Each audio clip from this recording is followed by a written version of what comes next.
Good evening. Please join me in welcoming Peter Norton.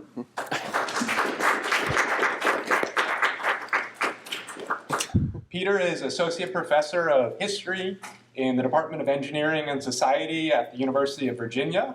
He's also been a visiting faculty member at the Technical University of Eindhoven in the Netherlands, and is a member of the University of Virginia's Center for Transportation Studies. Norton is the author of Fighting Traffic, The Dawn of the Motor Age in the American City. And you will read in my Intro to Transportation class one of his readings on jaywalking. It's actually, I tell students every year, it's my favorite reading in the class. Oh, great. And of Autonorama, The Illusory Promise of High-Tech Driving. He is a winner of the Abbott Payson Usher Prize of the Society for the History of Technology, and a frequent speaker on the subject of sustainable and equitable mobility. Thank you, Peter.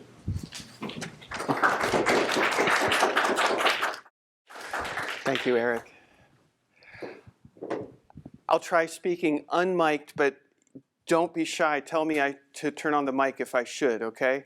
I'm used to speaking to students in rooms, but if I'm overestimating my audibility, get my attention and I will turn on the mic. Thank you, Eric, for that very generous invitation. I'm also very pleased to be with you tonight, grateful for the time you're taking, grateful to the department for the invitation. I'm a planner wannabe. I have no training in planning, but I envy and admire what planners do, so it's a thrill to pretend to be one tonight with you all in this room. Planning's an interesting word. We live in a society in which many people, at least, aspire to a democratic society, a society where the people decide, and yet the word planning suggests the possibility that this prerogative of deciding where we go might be a specialized prerogative or require expertise or training to exercise. And meanwhile, while professional planners actually do agonize about questions like that, a lot of other people are making plans that actually do create the worlds we live in. Many of them are completely unconcerned about that responsibility and are happy to tell us what our future is. We have an autonomous future ahead of us. Get ready for the smart, high-tech future that's coming your way. Are you ready for autonomous driving? Are you ready for the smart city?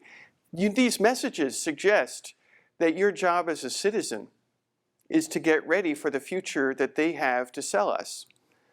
And I hope planners, in virtue of your training and your commitments, can help us challenge those kinds of plans, because they too are plans. They're plans that are sold, not just represented or presented to us. And I'm hoping that planners can help us be equipped to resist that kind of pressure that we've been dealing with in our cities for well over a century in a big way, in a small way for eternity. The futures we're being sold right now in 2022 have extraordinary resemblance in their fundamentals to futures we've been being sold for 100 years.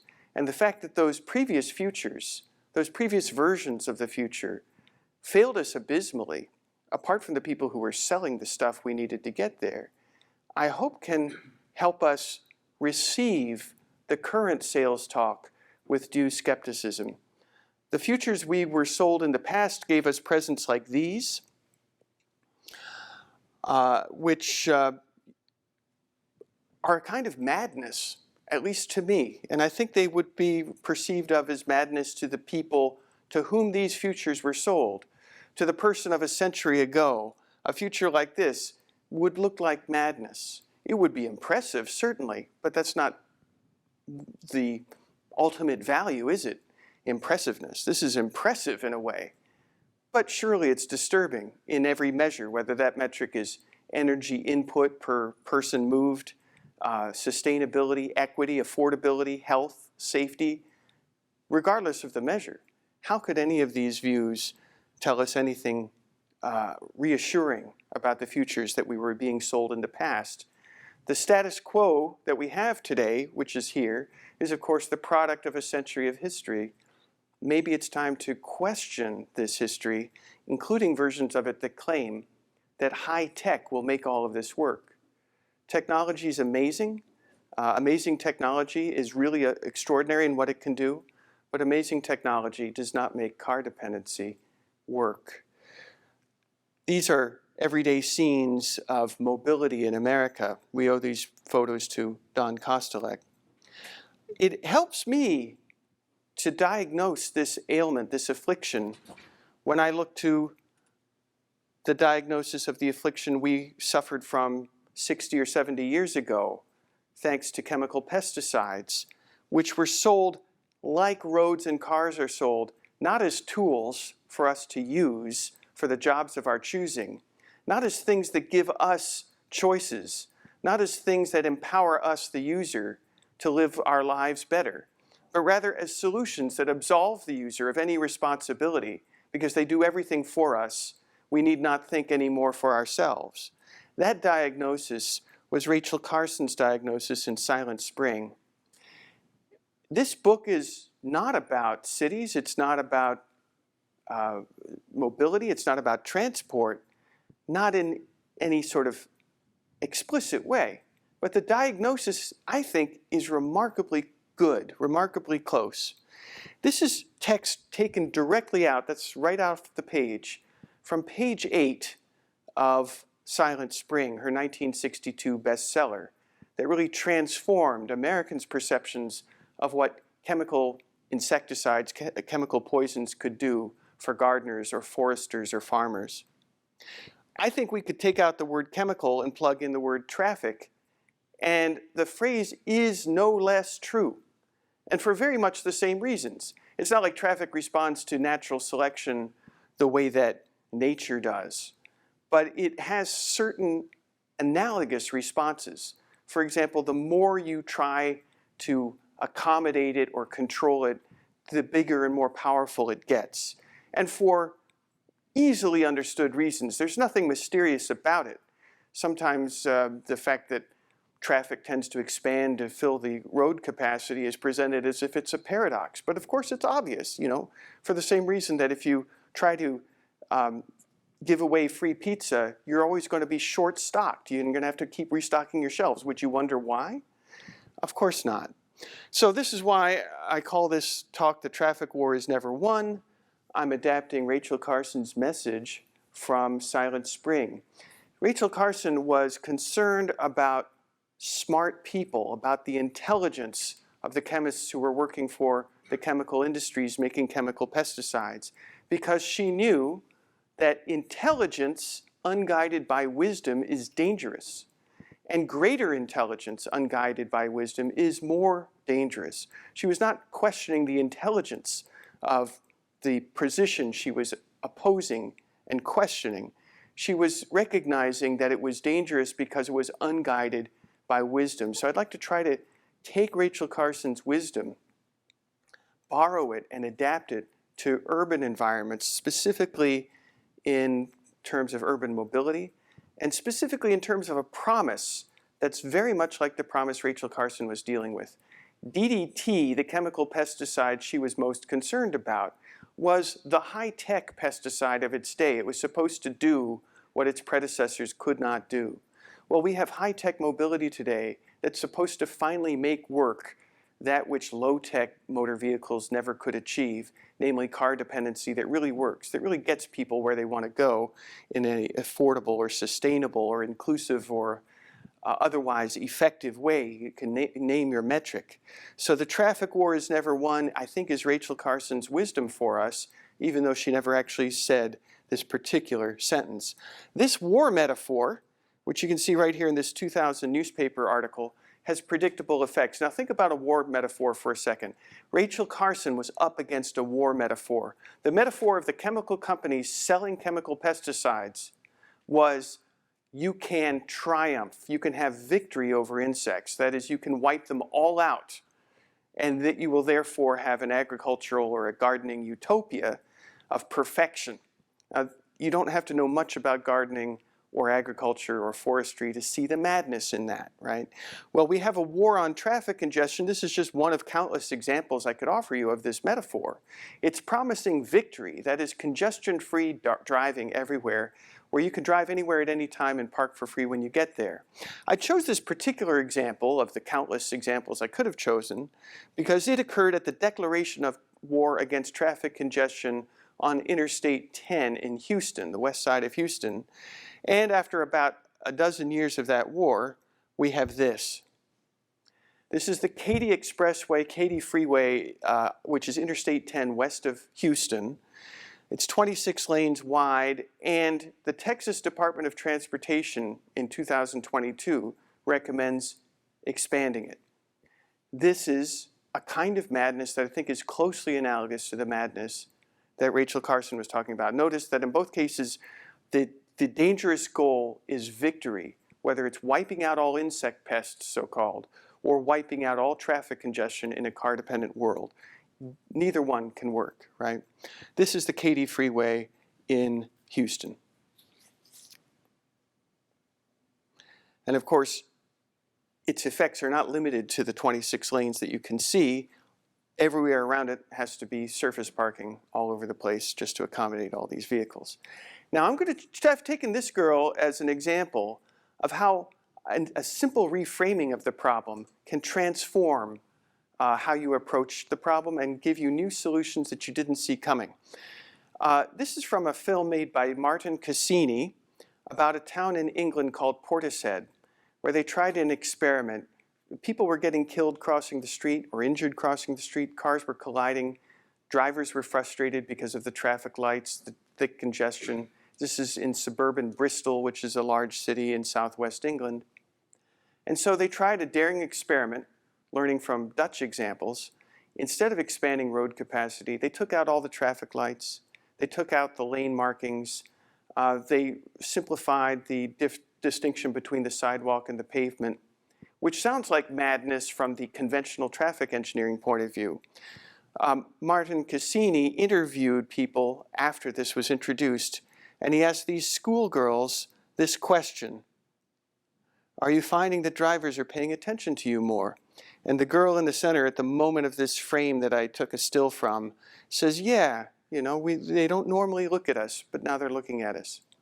Now, this is a beautiful, simple illustration of the fact that when we have systems that do everything for us, the users feel absolved of all responsibility.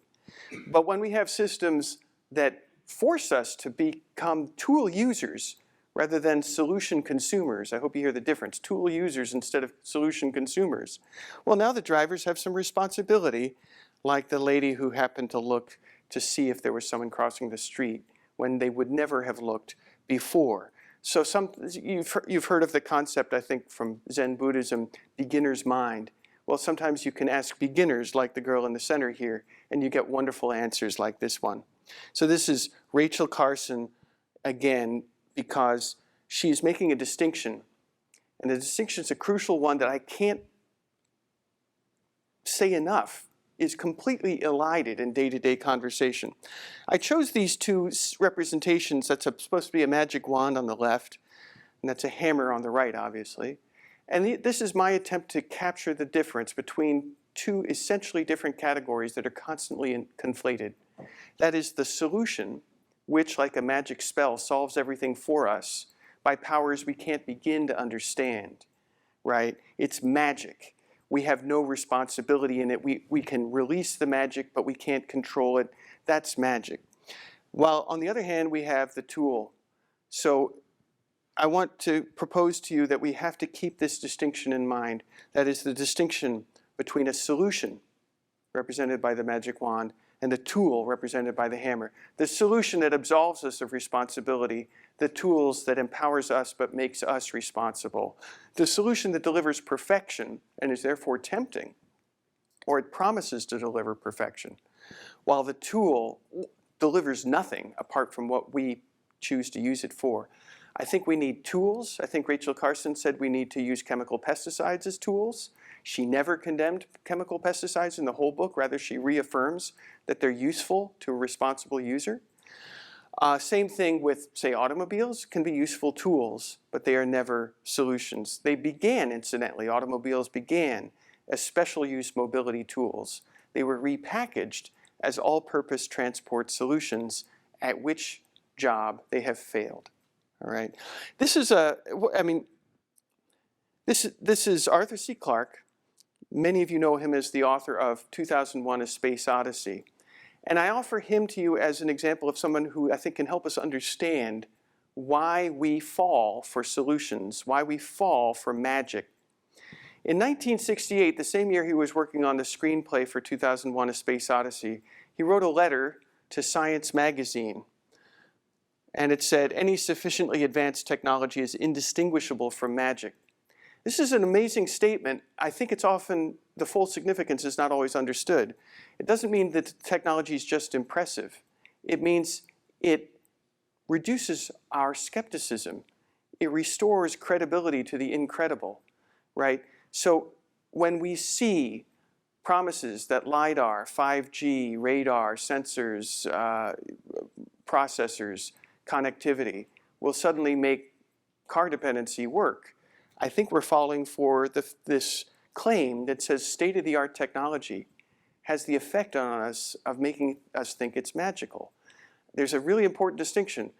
Technology can truly be amazing. That's not what I'm arguing. I'm not arguing it's not amazing. I'm just saying amazing technology doesn't make everything work. Okay? We see promises like these today. This is a 2020 ad from ZF. They make high-tech components for automobiles. They had a predecessor company which more than 60 years earlier released basically the same ad. Now I want to stress, this is the same company. It's called Thomson Products on the left. It later became TRW. As TRW, it was bought by ZF on the right and made a subsidiary. So there's a continuity here. And in both ads, they're selling essentially the same thing, not to consumers, but rather to partner companies. They're saying, you want to make high-tech cars? Partner with us. We'll help make them happen.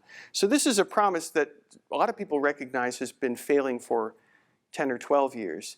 I suggest to you it's been failing for many generations, going back before any of us in this room were born. All right. Now, I think there are 4 generations of it. This slide captures them. I'm going to walk us through these 4 generations. I hope by the end you'll see that we see the same promise resurrected with Arthur C. Clarke's effect, namely the technology is so impressive, then that which failed before, we're ready to believe again. But to begin, I want to point out that common sense mobility, which a lot of us are aspiring for, is not new. We see it all over the place. This is Philadelphia in 1895. We see bicycles. Those are EVs, electric vehicles. They may not be EVs that we picture when we hear the word EVs, but they're EVs. We also see a lot of walking in 1895. And this is some more views of Philadelphia. People on foot, people in EVs, electric vehicles, namely electric streetcars, crowds of people on the sidewalks. No one's considered a jaywalker here. You can tell because the man on a horse is a police officer in the lower left, and he's not stopping anybody. All right, here's Market Street packed with EVs. Now, a lot of people are saying, how are we going to get America onto EVs? Well, it's been done already. These are EVs. They happen to be a lot better in certain ways. They're a lot more affordable. They cost a nickel to ride because you didn't have to buy one. And you could share it with a lot more people than any so-called shared vehicle today, which you typically might share with 1, 2, 3 other people if that vision happens to work out at all. You can see they draw their current from an overhead wire. You can see the connectors on the tops of the vehicles. That's powerful too because it means they don't have to have batteries. And I think you all know that batteries are the downfall of battery electric vehicles that look like passenger cars. GM's battery electric Hummer has a battery in it that I am told weighs more than a Fiat 500 automobile. Here's bicycles crowding the sidewalks of Rochester in 1904. Pedestrians everywhere, including in the middle of the street. EVs, again. This is Milwaukee, more of the same. Even Detroit, the Motor City in 1917, most of the people in this view, the vast majority, are either in an EV or on foot. We have a conflict, though, when people have to board these EVs in the middle of the street. This is where you boarded the streetcar, and you have crowds of automobiles. Now, it's a very important distinction here. The crowds of automobiles are taking up most of the visible space in the photo, but most of the people, it's an overwhelming majority, are either waiting for the streetcar or in the streetcar or on the sidewalk. Right? Mixing these things is dangerous. We had a terrific surge in traffic deaths early in the US. That 1923 bar shows 15,000 dead a year from traffic before most people owned an automobile. Most families had no automobile still at that point. We can see something significant about who was getting killed. 3/4 of the people in Philadelphia, these are Philadelphia data here. Philadelphia 1928, 3/4 killed were pedestrians. Look at the bar chart on the right for the people getting hit, 4 to 8-year-olds in particular. This was an era that expected children to have the safe and convenient use of their local streets. That's an idea we've lost sight of. The era did not blame the parents for the children who were hit, did not blame the pedestrians. This is a New York Times editorial noting that people are blaming automobiles, vehicles, and the companies that make them. Those are the most common enemies here, and the cartoon says it better than any words could. These cartoons are very typical, and I think you can see that the blame of the era goes against the driver and the vehicle. These are mainstream publications. The one on the right is the St. Louis Post-Dispatch, the #1 newspaper in the city. These are not from edgy, fringe publications. Safety campaigns honored children's rights to the street, honored parents who lost children. In fact, parents who lost children were specifically honored. On the left there, this is 100 years ago exactly, you see Mayor Broning, William Broning of Baltimore, dedicating a monument to the children killed in Baltimore in the streets of the city in the previous year. It's a temporary monument designed to look like a permanent monument. It's a completely foreign concept to us now, I think I can safely say. So I have to translate it, and what it's saying is, children deserve the safe and convenient use of their own streets, and when we fail to give that to our children, we are failing them. These monuments were in other cities too, although this one's another view of the Baltimore monument to the 130 children killed there in 1921 in the streets. This is St. Louis's monument. You notice the picture quality is pretty poor. That's because history did not remember these things. The only records of them that are left are what I could find in old newspapers, which means the imagery is not very good. Speed is what's blamed, and speed meant it was definitively the automobile and its driver, no one else who was responsible. This, of course, is a threat to the people who wanted to sell car dependency to Americans. This ad, which was a very small ad in the Cincinnati Enquirer in 1923, said, "For safety's sake, we should equip, by law, every motor vehicle in the city of Cincinnati that's licensed to operate here with a mechanical speed governor that will make it impossible to go over 25 miles an hour." Incidentally, while we live in an era of lots of high-tech safety components being added to cars, the auto industry has no interest in getting any kind of automated speed control, even though it could be done much smarter, so to speak, where the maximum speed could be adjusting to situations. The auto industry was terrified by this kind of thing and released ads like this one, which, using the iconography of 1923, says a speed governor will ruin America. All of the interest groups behind this were interest groups in Cincinnati interested in making sure that there was a future for these for cars in cities. This took correction, and the people who changed course here called it a radical revision. The radicals, in other words, by their own account, were the people who wanted cities to be places for cars, who wanted streets to prioritize cars. They called that radical. They were opposing these kinds of threats, the notion that automobiles would be restricted. And in a 1923 editorial in a road builders magazine, Engineering News Record, it's still published today as ENR, said the obvious solution lies only in a radical revision of our conception of what a city street is for. This, incidentally, is November the 9th, 1922, so we're just 1 month away from the 100th anniversary. And this manifesto is incredibly important because it was deliberately and consciously followed in an effort to do exactly what it says, radically revise our conception of what a city street is for. So I hope we remember this anniversary. One way of doing this was to convince people that walking in streets is old school, it's not done anymore, it's a throwback from another era. This is the motor age. In the motor age, you don't walk in the street anymore.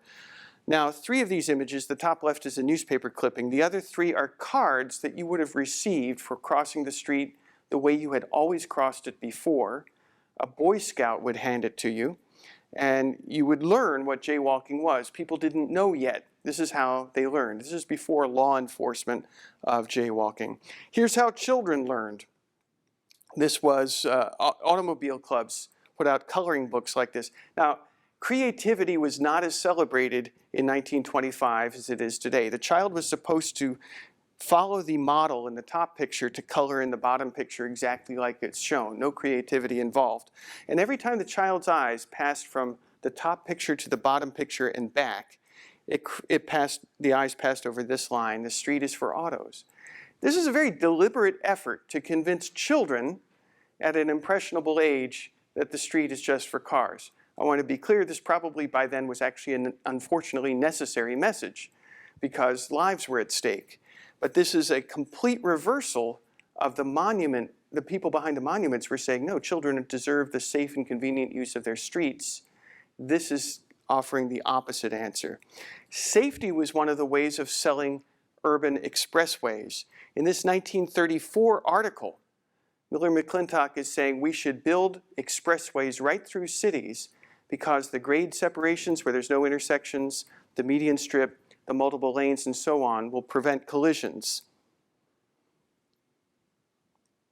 These ads are very much promising the same kind of thing, and they're also saying this is a way to sell more cars. Now, I think many of you have heard of the first elaborate depiction of the city of the future to come out of this radical revision. It came from General Motors.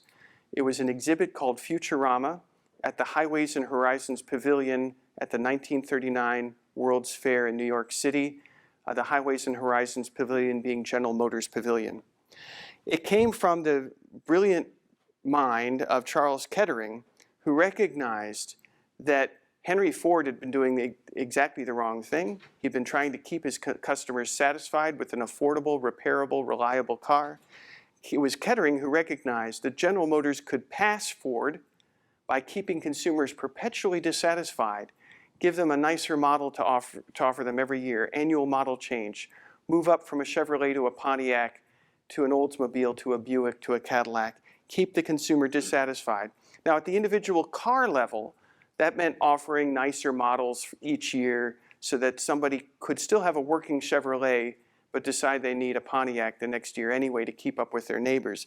But it's not just at the level of the individual car. It's also at the level of the city, right? General Motors adopted an ad campaign from the Shell Oil Company that said, we can have a city of the future where there'll be no traffic lights, you can drive anywhere at any time without delay and park for free when you get there. This 1937 ad shows you the beginning of a model that General Motors bought and expanded with the help of Miller McClintock. I think you remember him. He was the genius behind the foolproof highways. And the model builder, Norman Bell Geddes, is shown there to the right. And the theme for this exhibit, and this was Charles Kettering's idea, was the idea of the horizon. It was in a pavilion called Highways and Horizons. This is a very significant metaphor because you know as you approach a horizon, it always recedes, so you have to keep going. And if you ever hope to get to the horizon, you'll never stop going. And this is exactly the metaphor General Motors had in mind. They said we want to keep consumers consuming in the hope of a satisfaction that will always recede before them. The satisfaction in the form of their own car, but also the satisfaction in the form of a city with no traffic congestion and no crashes. We'll never get there, but we're going to sell a lot of stuff on the way to getting there. This enormous exhibit at the New York World's Fair in 1939. I think you can see how popular it was. That's the Highways and Horizons Pavilion. Inside it is an enormous model that you viewed as if from an airplane window of the city of 1960. That is the city of tomorrow. And that's the city of tomorrow right there. It all works because it's a model and it doesn't really have to work. It just has to look like it works, right? I think there's a useful analogy here with another 1939 phenomenon. So 1939 is when this model was shown. 1939 is also when the famous Wizard of Oz movie was released with a yellow brick road.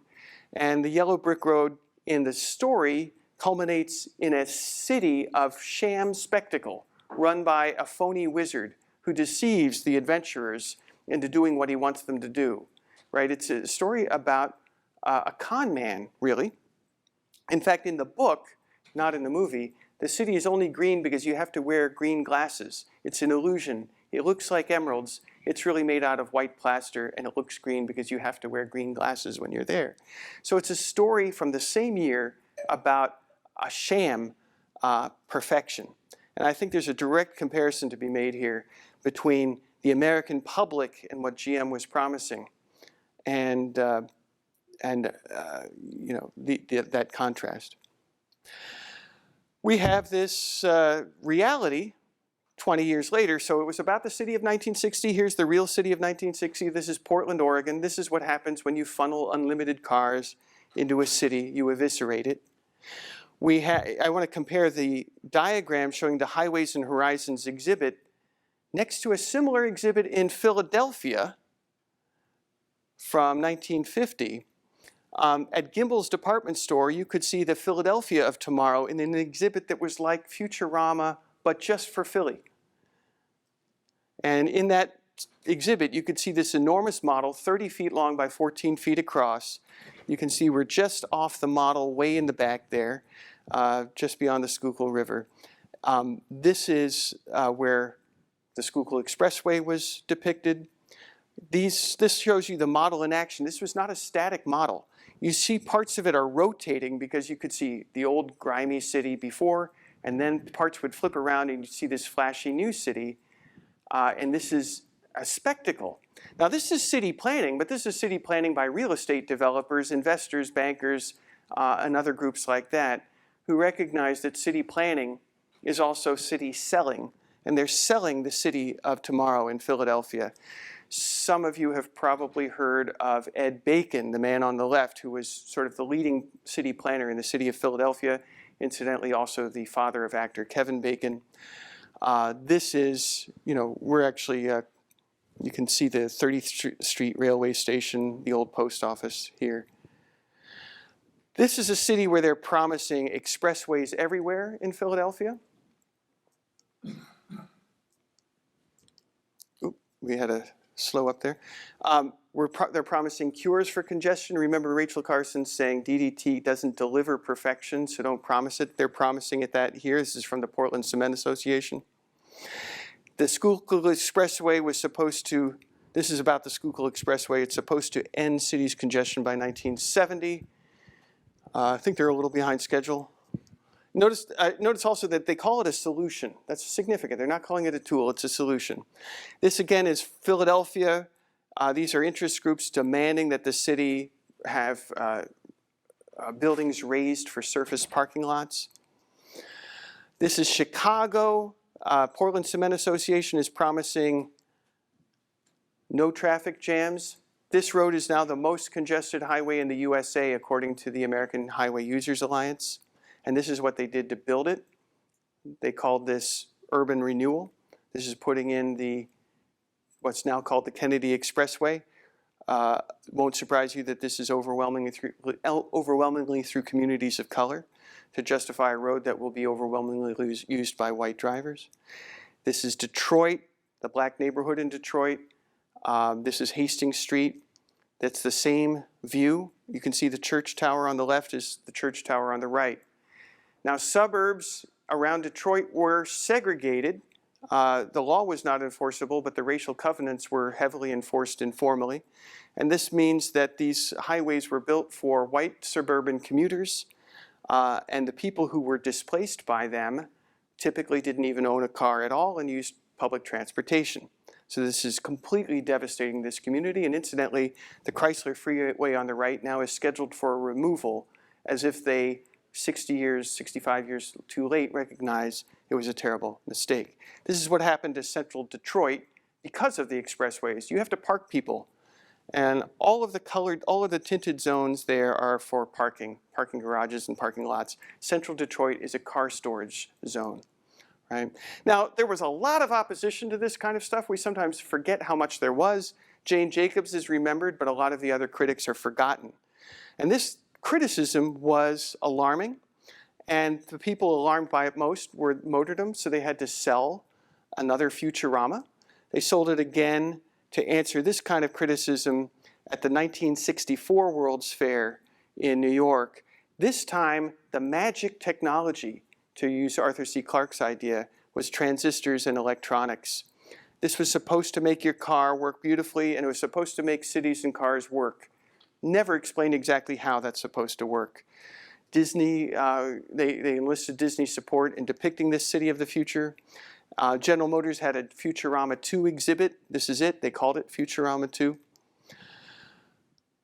And this is, those are parking garages on the left. This is the city of the future again. They're selling the same thing. You got to wonder, why would anybody fall for this a second time? The answer is simple: transistors. To answer this criticism by Jane Jacobs, General Motors and DuPont, which at the time owned 23% of General Motors, teamed up on a TV documentary in prime time, shown September the 17th, 1961, with the message in it of America's love affair with the automobile. This expression is not like folk wisdom that rose from the soil.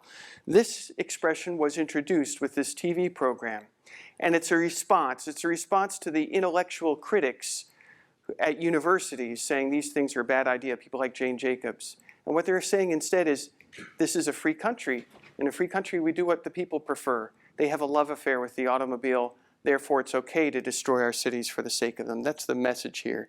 And this expression was everywhere, and it was a deliberate promotional effort, and it was adopted by other interest groups, including the Automobile Manufacturers Association and the American Petroleum Institute. You can see, just to return to Philadelphia, the Vine Street Expressway on the top, which was built in part. The Crosstown Expressway, though, was stopped. It was stopped by people like Alice Lipscomb, who organized to stop it. Other protesters managed to stop it as well. We have new values in the late 60s. This is 1970 New York Times. We see Earth Day being honored. We see Small is Beautiful coming out.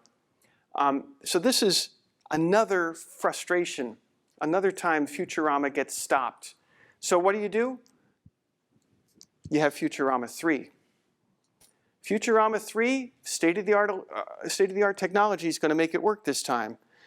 There's a little bit of a lag in this thing. The key thing this time is microprocessors. This is enabling amazing technology.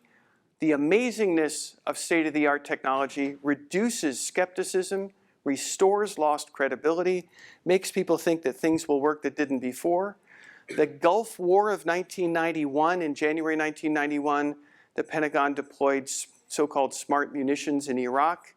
The news media ate it up, presented it on live TV. It gave people the idea that smart munitions could do anything. On TV monitors like this, reporters watched as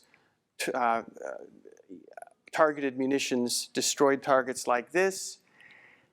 At the same time, the companies that were making this were terrified that the Cold War was ending, and if the Gulf War ended too, they'd be out of business. So they began to promise that we're converting our defense electronics to create smart highways for tomorrow. Rockwell, military technology contractor, battles gridlock with military technology. This is how it's supposed to work. We're going to have smart highways.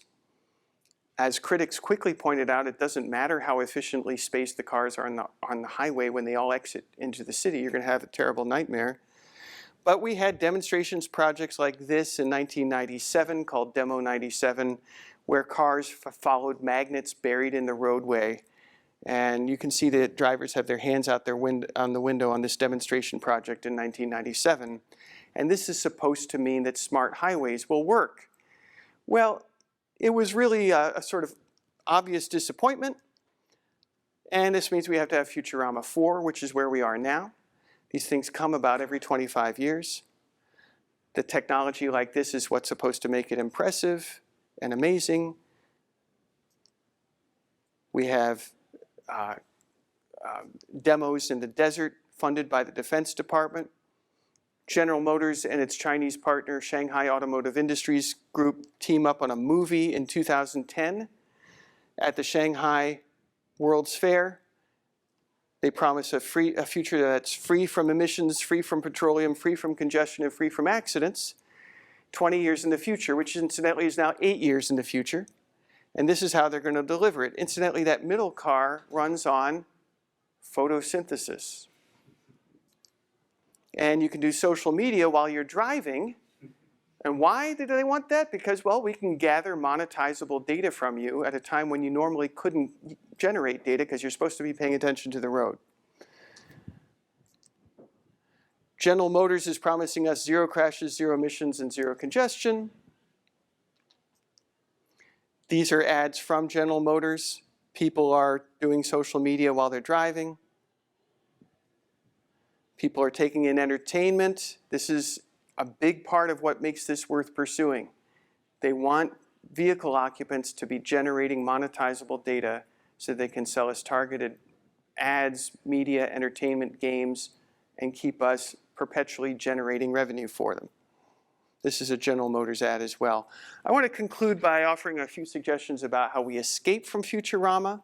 I want to begin by cautioning us that we all here, Americans especially, prefer to drive, or people in general prefer to drive. We don't know that. Take this 1990s report from Federal Highway Administration about impediments to bicycling and walking. They say statistics show Americans prefer their automobiles. Alternative modes carry no more than a small percentage of all trips. Do you see the elementary logic failure? Namely, they're concluding about what people prefer from what they choose to do in an environment deprived of choices. It's like judging people for not getting carrot sticks at a Dunkin' Donuts. They don't have them, you know? It's not about preference. But this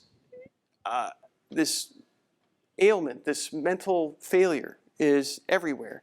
According to this Denver report, 55% of Americans said they would prefer to drive, but in the same report, they say our behavior illustrates a preference to drive. We know nothing about preference in the absence of good choices.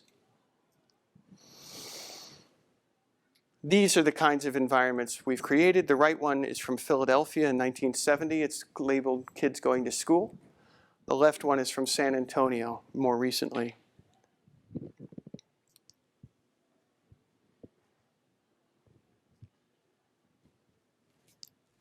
Now, we all know that in the Netherlands and some other countries there were rebellions against car domination. And one of the conventional objections, I hear it a lot, is we don't have this kind of history here. But we do. Look at these two pictures side by side. This is Philadelphia again on the left. In both cases, protesters are blocking dangerous traffic. They want the streets to be safe for kids, for pedestrians of all ages. These protests were very common. They've been completely forgotten. Philadelphia again. They're objecting to fast driving. These are mothers mobbing a city planner in Philadelphia saying, "We demand safer streets."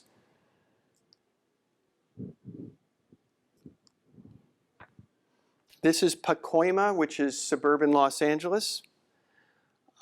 Children have been killed on Glen Oaks Boulevard. I'm talking also teenagers.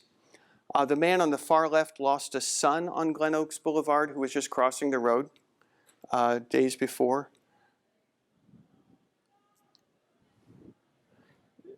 This is, I just missed Queens, but that's all right, we can skip it. There's a bit of a lag in this thing. This is Philadelphia again. They're demanding safe streets for kids. These protests are completely forgotten. This is Camden, New Jersey.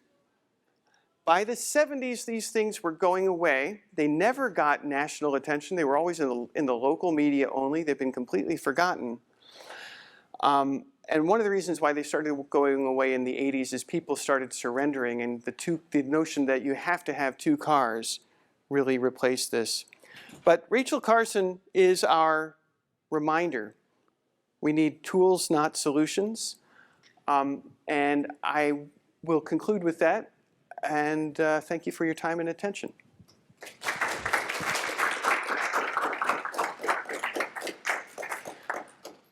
If there's time and interest, I'd be happy to take questions. Yes, sir. Thank you so much for coming, first of all. My pleasure. Would you say that what America needs to kind of get out of the rut and the cycle is kind of like, I guess, a working example of what things could be like and going on from there? Or how do you see the cycle ending? Very important question. One of the things you learn from the people who sold us car dependency is they could make it very easy to see an attractive future. And even in Philadelphia alone, there were giant models of this beautiful future that never quite worked out as planned. And we need visions of beautiful futures too. And when I say we, I mean advocates. I assume we're advocates of a more sustainable alternative and a more inclusive alternative. We need those beautiful visions of beautiful futures as well. And we have a lot of people working on them. You can see great YouTube videos, whether it's street films or Not Just Bikes or videos like that, do a great job depicting attractive futures that are actually much more feasible than these ones ever were. I also want to work in one other suggestion because of where I am. So University of Pennsylvania's School of Planning was where Paul Davidoff and Linda Davidoff graduated with master's degrees in planning, and Paul Davidoff went on to become an instructor here, I think for about 7 years. And as some of you may know, they stood for a concept called advocacy planning, where they said a planner is not in the business of like coming up with the best answer for everybody and then delivering it to you.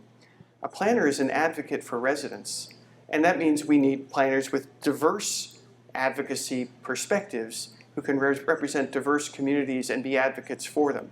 What you could see sometimes in this presentation, particularly in the Philadelphia shots, was that the only advocates that were ever really organized were the investors, the real estate people, the people selling cars, the bankers, the people trying to make money off of inflating the values of urban real estate, the people trying to make the suburbs into places where they could be profitable lots to sell because they were well connected to the city. Those groups had advocates working for them. And he recognized that the planners working for them were really advocates, not impartial professionals by any means, so they presented themselves that way. I think we need advocate planners, and I'm very pleased to be at the institution where Linda Davidoff and Paul Davidoff were instructors. Yes, sir. Quick question. So, American city doesn't work, but city not work. Are we talking about like Tokyo, where most people don't own a car and public transit doesn't work very well? Is that something like?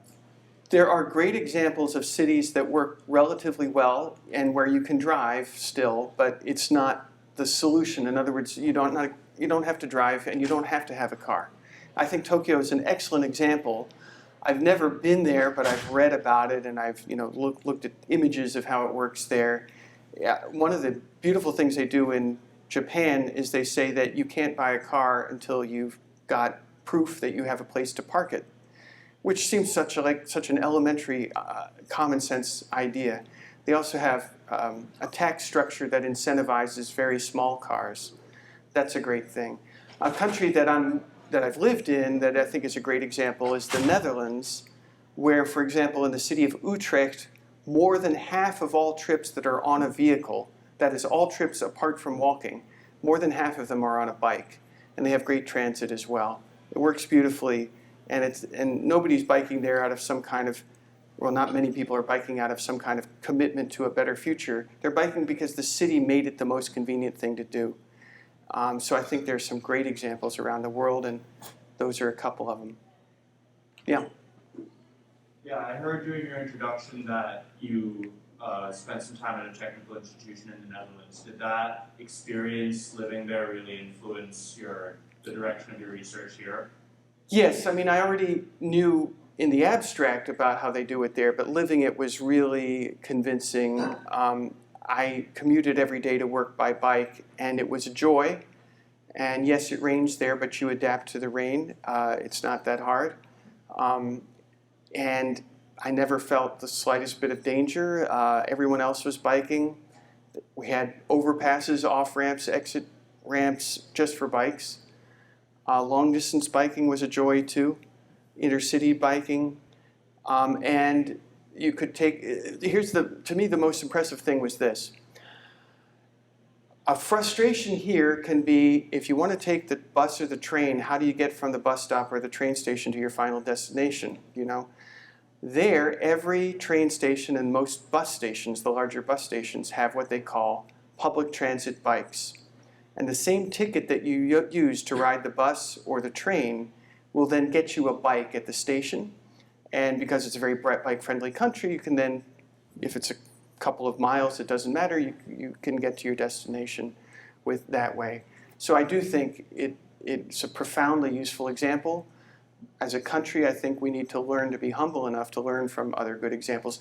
The reason I was there, incidentally, is they thought they could learn from me about America. And I thought that was crazy, but they said, well, if you think we do it right, maybe that's why. Yes? One of our concentrations in the city planning program is called Smart Cities. And I was curious about your thoughts on that lexicon. And I think for many of us, we complain that it feels synonymous to Futurama, and but the alternatives, I think, are elusive to us still in terms of naming progress in cities. Well, I do share your skepticism about the vocabulary, specifically of smart city, and for an important reason. It turns out that when it comes to actually navigating in city streets, nothing non-human, no technical, no machine, remotely compares in its agility, its efficiency, its adeptness, its adaptability than an average human being, or even, I don't want to rate people, but even a somewhat less than average human being. William H. White, I think you've probably heard of him in this room anyway. He took movie films with film cameras from windows and rooftops in New York City, as some of you know, for a project he called the Hidden Life of Small Spaces, approximately. And one of my favorite parts of the film that he made of this just shows people walking. And it's incredible. They're hardly looking at each other. They barely glance at each other, but lots of people weave right through each other. Maybe a sleeve brushes another sleeve, or maybe somebody says something nasty to somebody who steps in their way, but because it is New York. But in any case, it works with amazing efficiency. And I'm trying to think, what if you put all of those people on autonomous segways?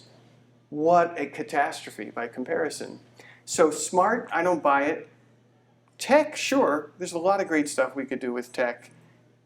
If, and this is to me the crucial thing, if we remember that tech is never, ever a solution in my view. It's always only a tool.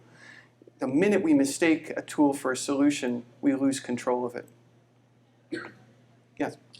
Yeah, I was wondering if you could talk about the economics of maybe harnessing these bad forces for good. And so much what you're talking about was about the power generated by selling this vision of the future. And I'm thinking about how in the last decade we've seen like Elon Musk become sort of, the wizard himself by selling false promises and becoming the richest person in the world in a short span.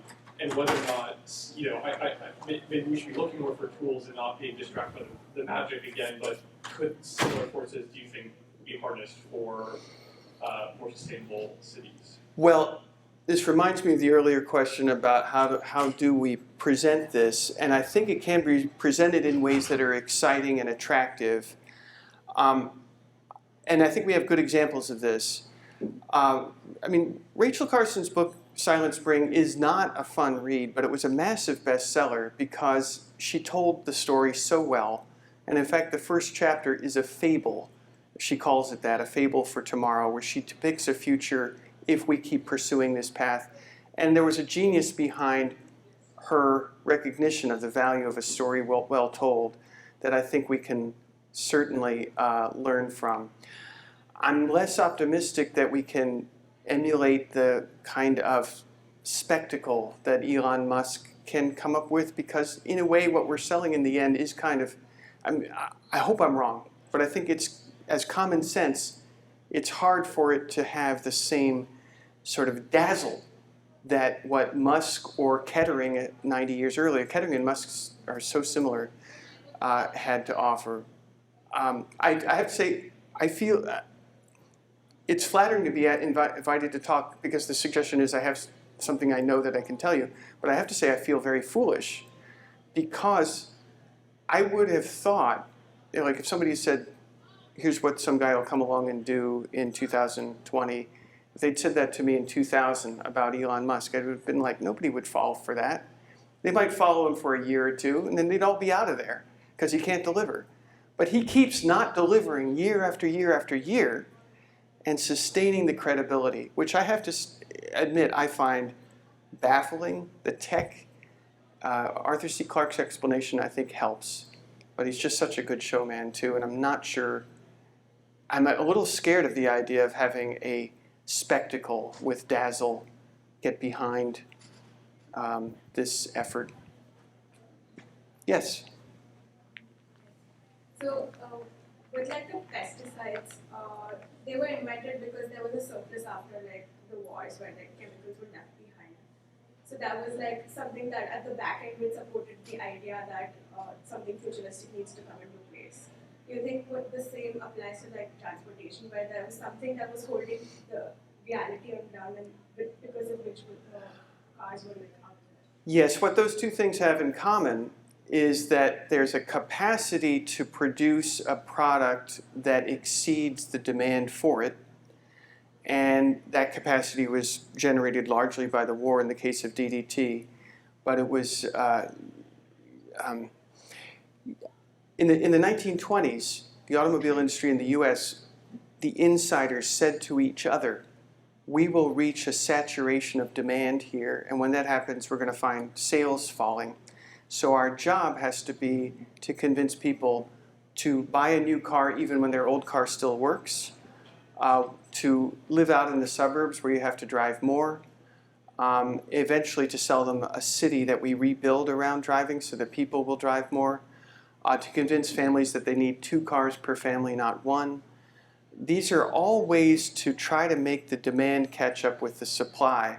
And the part of that that I think has been particularly destructive to cities is the ever-dangled enticement of a future where car dependency works in cities. And I think this is why this country destroyed its own cities. I don't think that's an overstatement. And it destroyed communities in which people lived, and it singled out the most politically and economically vulnerable communities too, who benefited the least from this devastating destruction. I do think, though, that there's a useful analogy there between those two cases. Yeah? I'm following the argument about just because you can create and invent something smarter doesn't mean you should. But I'm noticing this trend is like a greater problem in more capitalist societies. So is kind of like, what is your perspective on a solution to this? Is it a shift in values within the country where this infrastructure is being implemented, or is it like more tactical urbanism to show people a better way? Well, I think those two may actually go together very nicely. Janet Sadak Khan, I think probably most of you have heard of her. She was the transportation commissioner for New York City under Mayor Bloomberg. And she had the same problem that you are asking about, namely she was saying, how do we shift this? And she did believe that it would take a shift in values, but she also thought that one way to do that was with some tactical urbanism, because people need a chance to try out the new way in a relatively non-threatening way. So this meant totally reversible, experimental, temporary installations, like that famous day when she had her department put lawn chairs all over Times Square and close it to cars. And of course the cab drivers were terrified and angry. And of course the retailers were upset with her. And her answer was, we're just going to try this for, I don't know if it was a week or two, and then we'll undo it. And then when they undid it, they all wanted it back. And so sometimes a shift in values can be helped along by a movement, right? So like the civil rights movement was also a shift in values, but it took a lot of helping along for a lot of people to go along with it, right? And of course, Rachel Carson's book was a shift in values too. And it's an example of how that can be pursued. I don't want to keep people any longer, but I don't want to cut off a question if there is one. Please, if you want to go, I hope you're not waiting for a polite moment to leave. Yeah. It's been a pleasure being with you all very much. Thank you so much. Thank you.